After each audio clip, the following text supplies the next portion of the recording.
کسان ہے، کوئی ٹریکٹر چلاتا ہے، کوئی دکان پہ بیٹھتا ہے، کوئی کاروبار کرتا ہے، اسلام آپ کو کیا رہنمائی دیتا ہے؟ کبھی آپ نے یہ جاننے کی کوشش کی؟ وہ مجھ سے پوچھ رہا ہے کہ میں انجینئر ہوں، میں نے سڑکیں بنانی، پل بنانا ہے، ریلوے لائن بچھانی ہے، اسلام مجھے کیا رہنمائی دیتا ہے؟ میں نے سوچا تھوڑی دیر کے لیے، تو میں نے کہا یار بہت بڑی بات تو نہیں میں بھی کرتا، سب لوگ بیٹھے ہیں، لیکن میں نے ایک حدیث پڑھی ہے کل، میں وہ حدیث آپ کو ایز اے پروجیکٹ دے کے جا رہا ہوں، کل رات تک آپ نے اس حدیث پہ صرف عمل کرنا ہے۔ نبی پاک صلی اللہ علیہ وسلم کا فرمان ہے، میں یہ آپ کو سنا رہا ہوں اور یہ آپ کے لیے ایک کام ہے، کل رات تک صرف اس پہ عمل کر لو، آپ انجینئر ہو نا، اس پہ عمل کر کے مجھے آپ نے بتانا۔ کہتا کیا ہے؟ سنیں آپ کے لیے بھی یہی کام ہے، چلے کل رات تک آپ نے اس پہ عمل کرنا ہے، ٹھیک ہے جی؟ ساروں نے عمل کرنا ہے۔ دیکھو یہ کسی ادھر ادھر سے بات نہیں ہے، یہ آپ کے نبی صلی اللہ علیہ وسلم کا فرمان ہے، ٹھیک ہے؟ اور جب بھی یہ پتا چلے نا کہ حضور کا کوئی فرمان سنانے لگا، کوئی بھی ہو، الرٹ ہو جائے گا، الرٹ ہو جائے گا۔ پولیس والا بیٹھا ہے اور پولیس والا یہ کہتا ہے کہ میرا آئی جی مجھے کوئی حکم دینے لگا ہے، کیا وہ اس کا کوئی اور بات سنے گا؟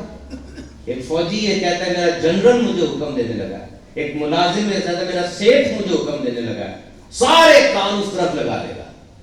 کیوں؟ طریقہ ادب ہے۔ اور سنو، جب نبی پاک کا حکم آ جائے گا نا، تو جب تک تمہیں ان کی ذات اپنے ماں باپ سے بھی زیادہ پیاری نہیں ہو جائے گی، تمہارا ایمان کامل نہیں ہو سکتا۔ And this particular saying, it seems to be very easy, words are simple, but its implementation is very difficult.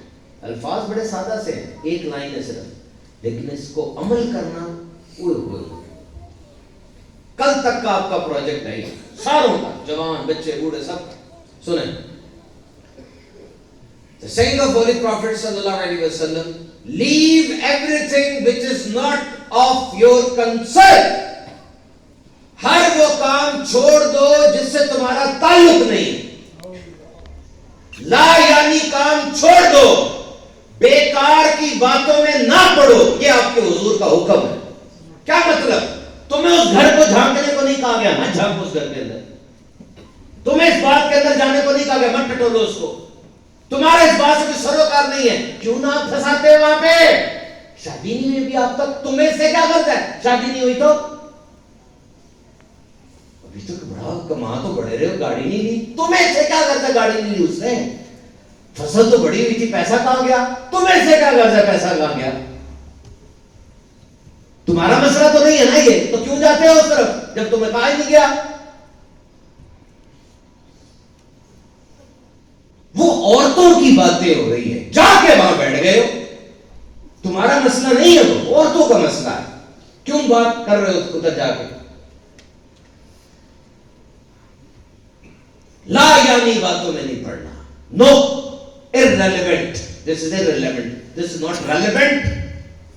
اور کتنا زیادہ احتیاط کی گئی، فرمایا کسی کے گھر جاؤ ایک دفعہ دروازہ کھٹکھٹاؤ، نہیں آیا وہ، پھر ایک دفعہ کھٹکھٹاؤ، نہیں آیا وہ، تیسری دفعہ کھٹکھٹاؤ، اب اگر وہ نہیں آتا مڑ جاؤ، وہ اس کی سلطنت ہے، وہ مالک ہے، نہیں آتا اس کی مرضی ہے۔ اور سنو، یہ سائڈ ہو کے بیٹھ کے یہ نہیں کہنا اندر اندر تھا آیا نہیں، بدتمیز آدمی ہے، اندر ہی ہے، مجھے پتا اندر ہی آیا نہیں، کیوں کہتے ہو اس طرح؟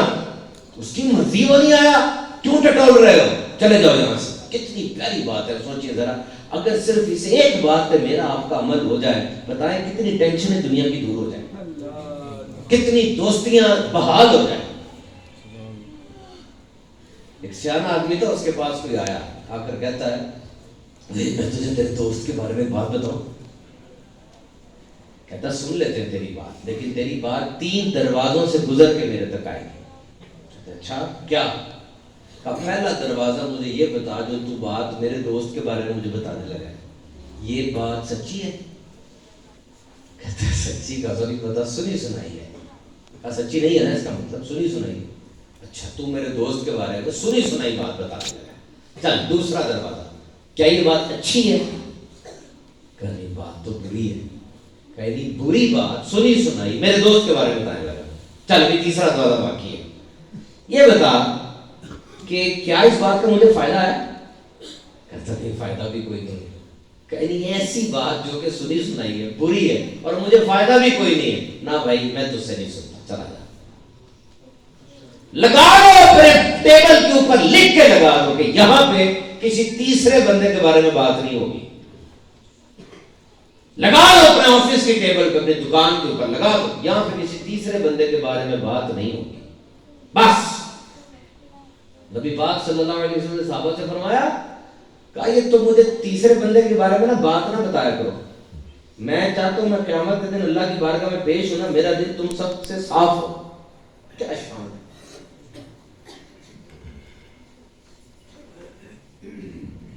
بندہ تھا، اس نے 12,000 موتیں دیکھی تھی، 12,000 لوگوں کو مرتے ہوئے دیکھا تھا اس کی ڈیوٹی ایسی تھی کوئی۔ جب ریٹائر ہوا تو اس کو بلایا، اسے کہا یار یہ تو بتا، کوئی اپنی زندگی کا تجربہ تو بتا۔ ساری بات ہے 12,000 بندے، اپنی زندگی کا اہم ترین وقت ہوا جب مر رہا ہوا، اس سے بڑا کیا اہم وقت ہوگا؟ پتہ ان کو دیکھا، ان سے بات کی، کوئی بات تو بتا۔ اس نے بات کہی، غور سے سنا۔ وہ کہتا ہے کہ نا کسی کی نفرت، کسی کا بغض دل میں نہ رکھو۔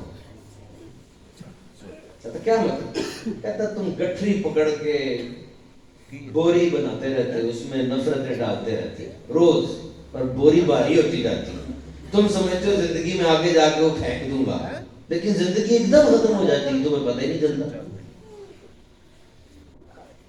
اور اگر وہ زندگی ایک دم ختم نہ بھی ہو تو بابا جب بستر پہ پڑ جائے گا تب بابا معافی بھی مانگے گا نا، تو معافی کا اتنا مزہ نہیں آئے گا۔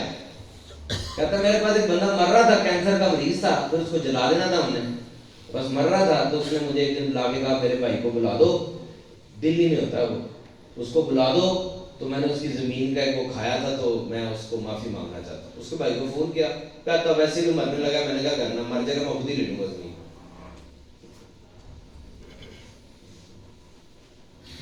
یہ جب میں صبح اٹھتا ہوں نا تو موبائل آن کرتا ہوں، تو موبائل آن کروں نا تو اس میں پہلے جو ڈیٹا ہوتا ہے نا، پہلے تصویریں ویڈیو وہ پہلے لوڈ ہوتی ہیں، ایسا ہی ہے نا، پھر آج کے دن کی نئی آتی ہیں اس کے اندر۔ ہمارا بھی یہی حال، ہم صبح اٹھتے ہیں نا، پرانی دشمنیاں، پرانے جھگڑے پہلے لوڈ ہوتے ہیں، تو اس نے یہ کہا تھا، اس نے یہ کہا تھا، پھر اس کے بعد وہ چیزیں شروع ہوتی نہیں بھائی معاف کر دو یار، کچھ نہیں ہوتا، معاف کر دو۔ ہم سمجھتے ہیں معاف کرنا اس کے لیے، وہ اس کے لیے نہیں ہے، معاف کرنا آپ کے اپنے لیے۔ معاف کر دو، آزاد ہو جاؤ۔ اس نے نہیں بھی مانگی معافی، معاف کر دو۔ حبار اسود نام تھا شاید اس بندے کا، جس سے نبی پاک صلی اللہ علیہ وسلم کی بیٹی سیدنا زینب رضی اللہ تعالیٰ عنہ کو نیزہ مارا تھا، اونٹ پر تھی، گر گئی تھی، حمل سے تھی، حمل ضائع ہو گیا، تو مدینے میں آئی تو اتنا بلیڈنگ اتنی زیادہ ہوئی کہ وہ پھر فوت ہو گیا، وصال ہو گیا۔ صحابی کہتے ہیں کہ نبی پاک کے چہرے انور کی زیارت کی، حضور کی داڑھی تر ہو گئی تھی رو رو کے، بیٹی کیا پیار ہوتا ہے بیٹی سے۔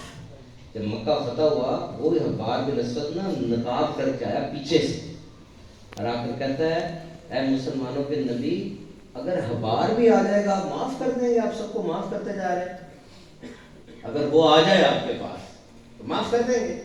حضور نے گردن پھیرے بغیر ارشاد فرمایا، حبار بیٹیاں بڑی پیاری ہوتی ہیں، تو نقاب اتار کے سامنے آ جا، میں تجھے بھی معاف کر دوں گا۔ صدقے یا رسول، صدقے یا رسول، کیسوں کیسوں کو معاف کیا میرے آقا نے، کیسی ایک مثال سیٹ کر کے میرے حضور، معاف کر دو۔ ایک بندہ تھا، اس کا نام تھا چھجو، وہ بابا فرید رحمۃ اللہ تعالیٰ کو نا گالیاں نکالا کرتا تھا، مرید آگے بڑھتے مارنے کے لیے بابا جی روک دیا کرتے تھے۔ ایک دن بابا فرید دور کہیں چلے گئے، واپس آئے، چھجو نظر نہیں آیا، پوچھا کدھر گیا چھجو؟ کہا مر گیا وہ۔ بابا فرید کو سن کر ایک دم ایسے ہوا جیسے کوئی رشتہ دار فوت ہو جاتا ہے، کہتے مجھے اس کی قبر پہ لے گا۔ قبر پہ گئے، بابا جی نے ہاتھ اٹھائے، مرید کہتے ہیں کہ بابا جی کی آنکھوں سے آنسو بہ رہے تھے، اور بابا جی فرما رہے تھے اے مالک، اگر چھجو کی قبر میں میری وجہ سے کوئی پرابلم ہے کہ جو مجھے برا بھلا کہتا ہے، تیری قسم میں اس کو معاف کرتا ہوں۔ کہاں سے لائیں ایسا جگر، کہاں سے لائیں یہ جیسا دل، میں اس کو معاف کرتا ہوں۔ معاف کر دیا کرو یار، ابھی پچھلے دنوں لاہور میں واقعہ ہوا، جوان لڑکا تھا، پتہ نہیں وہ نسلوں سے دشمنی چل رہی تھی، میں نے پڑھا، میں حیران رہ گیا، کیا کیا ملا؟ اچھا ایسی دشمنی کو کھو دیں گے نا، پتہ کیا نکلے گا؟ انہیں کوڑ کے کیوں کیا سی، انہیں یہ کیوں کیا سی، تو بات ہے اتنے بڑے نبی کی امتی ہو کے ایسی بات پہ لڑک کے گر جاتے ہو۔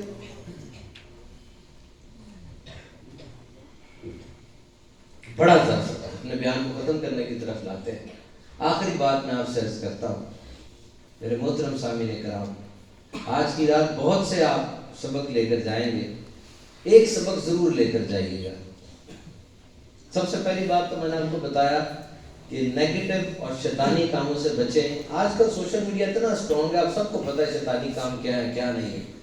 First of all try to handle the negative. آپ کو نا منفی چیز کا، شیطانی چیزوں کا پتہ ہونا چاہیے۔ Try to handle the negative, try to manage the negative. منفی کیا چیز ہے پتہ کریں اس بات کا۔ اگر آپ کو پتہ ہی نہیں ہوگا غلط کیا چیز ہے تو غلط چیز آپ کے پاس آ جائے گی، آپ کو پتہ بھی نہیں چلے گا۔ دیکھیں قرآن پاک کے اندر بتایا گیا شیطان کون تھا، شیطان کیسے بنا، شیطان کی مکاریاں کیا ہے، شیطان سے بچنا کیسے، یعنی سارا بتایا گیا شیطان کے بارے میں کہ یہ شیطان ہے، بچو اس سے۔ پتہ ہونا چاہیے منفی کیا ہے۔ آپ کو پتہ 70 بار شیطان کا لفظ قرآن میں آیا ہے، 70 بار، اور اگر سابقے اور لاحقے ملا لے تو یہ 88 ٹائمز بن جاتا ہے۔